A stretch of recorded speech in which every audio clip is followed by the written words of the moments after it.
Imagine a place where compasses spin wildly and nature breaks. Welcome to Jatinga, India. Every year after monsoon, thousands of birds don't migrate. They commit mass suicide.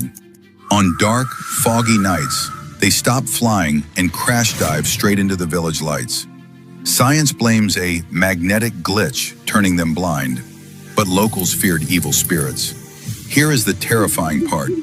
This mass hysteria only happens on a specific 1-kilometer strip of land. Move just outside it, and the birds are fine.